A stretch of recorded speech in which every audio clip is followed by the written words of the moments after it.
Les 4 étapes de l'apprentissage sont un outil clé de la préparation mentale, pour plusieurs raisons. La première, c'est que beaucoup de gens se limitent dans leur progression parce qu'ils ne se donnent pas la possibilité, le temps d'apprendre les choses, de les intégrer. Comme si ils avaient l'illusion qu'il suffit de leur mettre une petite puce dans le cerveau et tout de suite, ils comprennent et ils savent appliquer parfaitement ce qu'on leur a appris, ce qu'ils ont vu en vidéo, ce qu'ils ont lu dans un livre. C'est une erreur destructrice et terrible. C'est la même chose également dans le management, c'est-à-dire que beaucoup de gens ont l'illusion, presque inconsciente, que quand on explique quelque chose à un collaborateur, il a parfaitement compris et en plus, il sait parfaitement le faire. Ou alors, quand je vais déléguer quelque chose que je fais très bien moi, je vais déléguer à un collaborateur pour gagner du temps, pour le faire progresser, etc. Eh bien, j'ai l'illusion qu'en lui expliquant une fois ou deux, en revenant, etc., eh bien, il va l'intégrer tout de suite. C'est une erreur fondamentale. Le meilleur moyen d'apprendre et le seul d'apprendre et d'intégrer, c'est l'action. Le mettre en place et le mettre en action. Mais pour ça, il faut être clair que vous allez passer, et vous-même dans ce programme, par 4 étapes très importantes à connaître pour savoir comment les accompagner et comment dépasser l'étape numéro 2 qui est 80% des échecs et des raisons pour lesquelles les gens arrêtent une activité. Alors la première étape, c'est l'étape qu'on appelle l'enthousiasme. Au départ, on est complètement inconscient de son incompétence. Alors, je vais utiliser 3 exemples. Le premier, qui est simple, c'est la relation amoureuse. Première étape, on est emballé, on est complètement inconscient des défauts et des caractéristiques de l'autre, on est complètement illusionné, on est plein d'enthousiasme et d'énergie, et ça fonctionne très bien, on est très heureux, on est très impatient. Deuxième exemple, prenez un exemple sportif, on démarre donc le rugby, à la rentrée, on s'achète une nouvelle tenue, un nouveau short, un nouveau ballon, on rencontre des copains, des amis, on est complètement inconscient de toutes les qualités techniques et physiques qu'il faut, mais on se régale, on se fait plaisir en jouant spontanément, d'accord ? Et professionnellement, c'est pareil, on commence un nouveau boulot, on est plein d'espoir, plein de projets, plein de rêves, et on ne voit pas tout le quotidien, les choses récurrentes et ennuyeuses qu'il va falloir faire. Donc, cette première phase est une phase pleine d'énergie haute, qu'on appelle l'enthousiasme, pleine de feu, de croyances, d'espérance, et souvent on obtient d'assez bons résultats d'ailleurs. La deuxième étape, c'est l'étape la plus difficile. On l'appelle la désillusion parce qu'on devient conscient de son incompétence. Donc, cette étape de désillusion, eh bien, à force d'avoir pratiqué avec enthousiasme, on a acquis des compétences, on a acquis des repères, et là, on se rend compte du travail qu'il y a à faire, on est capable de se juger, et c'est justement ce mécanisme qui va entraîner une forme de désillusion. Dans la relation de couple, eh bien, forcément, on travaille, on vit au quotidien, on partage des choses, et on va commencer à voir un petit peu les défauts de l'autre, et l'enthousiasme diminuant, eh bien, les défauts se voient de plus en plus évidents, et ça devient de plus en plus difficile de travailler ensemble si on se focalise sur les choses qu'on fait mal. C'est la même chose dans le sport, je prends toujours mon exemple du rugby, eh bien on va commencer à acquérir de la compétence, mais entre ce qu'on comprend intellectuellement et ce qu'on est capable de faire, il y a un écart. Et cet écart crée un manque d'estime, un manque de confiance, de la critique vis-à-vis de soi ou vis-à-vis des autres aussi, parce qu'on est capable maintenant de juger les autres. Et forcément, la partie enthousiasmante, euphorisante de la première phase a complètement disparu, peut complètement disparaître, pour laisser place au jugement. Et cette étape est véritablement l'étape la plus difficile. En général, quand on commence le rugby au mois de septembre avec 40 personnes, eh bien je vous garantis qu'au mois de décembre, eh bien quand on a écrémé cette deuxième phase, on se retrouve 20-30%, c'est-à-dire une dizaine, grosso modo, à encore vouloir faire du rugby, parce qu'on a pris aussi conscience des coups physiques qu'on pouvait prendre, etc., de toutes les contraintes. D'accord? Donc cette étape est l'étape la plus importante dans l'apprentissage parce que par le jugement, par l'évaluation à des repères, on va perdre le feu sacré, l'enthousiasme et en général, c'est là que 80-90% des gens arrêtent et ne passent jamais à l'étape suivante.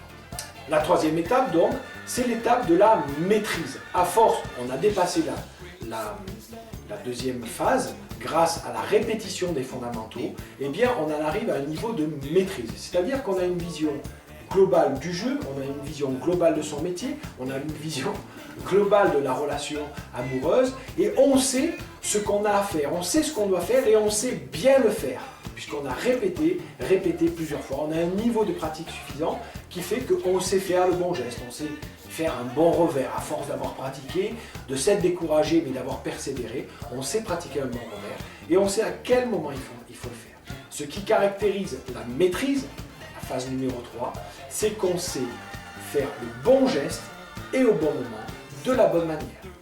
Quatrième et dernière étape, c'est l'étape de l'expertise. L'expertise, c'est-à-dire qu'on est inconscient de sa compétence. C'est-à-dire qu'on fait les bons gestes au bon moment, mais on ne sait même plus pourquoi, on ne sait même plus comment. Je me souviens d'une discussion que j'avais eue avec Miguel Martinez, champion olympique de VTT en 2000, notre premier champion olympique de VTT, d'accord, qui me disait, quand j'ai arrêté le VTT, eh bien, je me suis mis à donner des cours de VTT. Et là, eh bien, j'ai dû réfléchir, ah ben tiens, c'est vrai, comment je fais pour aussi bien prendre les virages moi? Eh bien oui, j'appuie, je décale mon centre de gravité avec les hanches et j'appuie avec la pédale intérieure pour augmenter l'adhérence à l'intérieur du virage. D'accord? Tout en ayant les pédales à l'horizontale pour éviter de toucher en bas. Il a dû redécortiquer comment il faisait, lui qui était expert en VTT, il faisait les choses sans y penser. Et il a dû repenser pour les décortiquer et revenir finalement à un niveau de maîtrise qui était juste avant pour avoir conscience de sa compétence. Partons, quand on est expert, eh bien on fait les choses rapidement, spontanément, sans même y penser, sans même y réfléchir. Et c'est beaucoup plus rapide. Les études montrent que le temps de réaction, quand on fait les choses de manière automatique, est jusqu'à 10 fois plus rapide. Donc le niveau de performance, vous l'imaginez bien en sport, hein, si je pense, alors qu'est-ce que je dois faire là, j'analyse la situation et après je fais mon geste en rugby, en tennis, en n'importe quoi, eh bien je suis mieux performant que si je le fais sans y penser. En ski, en visualisation et en technique, on a mesuré ces temps-là, d'accord, qui étaient beaucoup plus rapides et beaucoup plus performants. Mais dans le quotidien, c'est pareil. Si j'ai acquis en management, en communication, des réflexes de communication, des choses à répondre, des choses pour poser mes objectifs, eh bien forcément, je vais le faire naturellement, spontanément, rapidement et avec un haut niveau de compétence. C'est beaucoup plus rapide parce que souvent, dans les situations, il faut réagir. Donc, je dois acquérir de nouvelles compétences, de nouveaux réflexes pour le faire automatiquement. Voilà pour les 4 étapes de l'apprentissage. Voyons maintenant comment dépasser la phase cruciale qui est la phase 2 qui entraîne 80% des abandons quand on parle de sport, éventuellement de relations, mais dans les entreprises, dans les groupes, d'accord, ou éventuellement dans les relations, eh bien on reste ensemble, d'accord, on reste dans l'entreprise, on reste dans l'équipe, mais on est démotivé. Donc, comment vaincre les bouffeurs de motivation, comment passer au-delà de cette phase de désillusion. Pour dépasser l'étape numéro 2, la première clé qui va nous permettre de dépasser cette étape de désillusion, c'est d'être accroché à un rêve puissant. Et ça, c'est quelque chose qu'on travaillera plus tard dans le programme. D'accord? Mais c'est clair que si je rêve d'être champion olympique, eh bien les obstacles, et que c'est un rêve qui est puissant pour moi, qui a du sens, etc., je vais dépasser plus facilement les obstacles, je vais avoir envie de m'entraîner même si c'est dur, je vais avoir envie de continuer même si je suis fatigué. Donc, travailler sur un rêve, un rêve puissant, des objectifs précis et mobilisants pour vous comme pour les autres, c'est une clé importante. La deuxième clé justement qui va vous permettre de dépasser cette zone, cette étape 2 de désillusion, eh bien c'est de créer un environnement qui vous porte, les conditions d'un environnement qui vous porte. Fréquentez des gens positifs, soyez positifs avec les autres, les encouragements favorisent le dépassement de soi et pas la critique ou le fait d'être blasé. C'est le fait d'encourager inconditionnellement les autres, même quand c'est difficile, même quand ils se plantent. C'est ça qui va permettre de dépasser cette étape de désillusion. J'étais le week-end dernier au championnat du monde de volleyball junior et ce qui m'a frappé, c'est comment à chaque point, en volleyball, il faut marquer au moins 75 points pour gagner le match, d'accord? S'il n'y a que 3 sets, sinon on peut aller jusqu'à 125 points, d'accord? Et à chaque point, les équipes se félicitent et célèbrent, bien évidemment, les victoires, et ça c'est créer un environnement qui vous porte, c'est de célébrer les victoires, et également, dans les points qu'ils ont perdus, il y avait aussi une célébration qui était différente, juste un claquement de main, une tape sur l'épaule pour dire allez on y va, on continue, on y va, je crois en toi, je crois en moi. Ça c'est créer un environnement positif, un environnement qui vous porte. Également, créer un environnement positif, vous l'avez compris, c'est de faire une cure d'informations pendant quelques jours. Arrêtez d'écouter des informations négatives qui focalisent votre esprit sur des choses qui ne vont pas. Essayez de vous entourer de personnes positives. Écoutez des vidéos ou des CD de développement personnel ou de choses positives. Écoutez de la musique positive. Créez un environnement positif pour vous. Enfin, la dernière clé pour dépasser cette étape de désillusion, eh bien, c'est d'avoir des rituels. Des rituels, qu'est-ce que c'est? Ce sont des petites actions programmées qui vous permettent de passer à l'action régulièrement. C'est important, un rituel, on n'a plus à réfléchir. D'accord? Il y a un moment où on se pose pour dire, bon, qu'est-ce qu'il faudrait que je fasse? Donc, tous les lundis, je fais ça, tous les mardis, je fais ça. En fin de journée, je prends un quart d'heure pour faire ceci, cela. Ces rituels, je ne me pose plus la question de est-ce que je les fais, est-ce que je ne les fais pas. Je me pose un moment, je réfléchis, d'accord?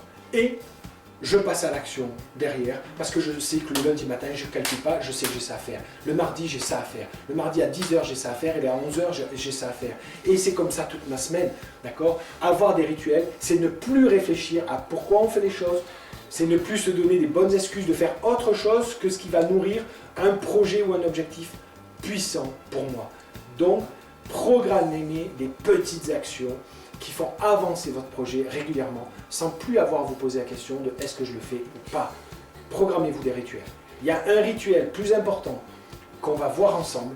Chaque rituel est important, mais celui qui a un réel impact sur la motivation et qui va permettre de dépasser vraiment cette étape de désillusion, c'est de voir votre progression. Pourquoi avoir des objectifs quantifiables et mesurables?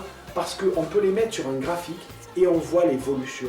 Et croyez-moi, même dans des périodes qui sont difficiles, si vous voyez que vous évoluez, vous allez retrouver la motivation. En tout cas, vous allez stabiliser votre motivation et pas avoir une super motivation, puis après un creux, puis une super, puis après un creux, parce que vous avez un client qui a signé, vous avez une super motivation, puis après d'un coup un creux, etc.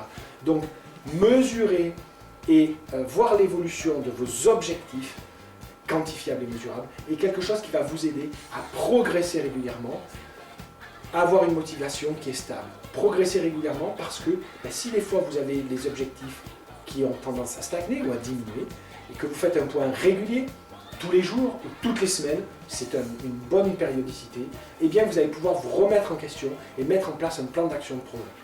Donc, définissez vos objectifs selon des critères quantifiables et faites-vous un graphique d'évolution dans le temps de ces critères qui va vous permettre de progresser et de mettre en place des plans de progression. Je vous souhaite une bonne semaine et je vous dis bon succès.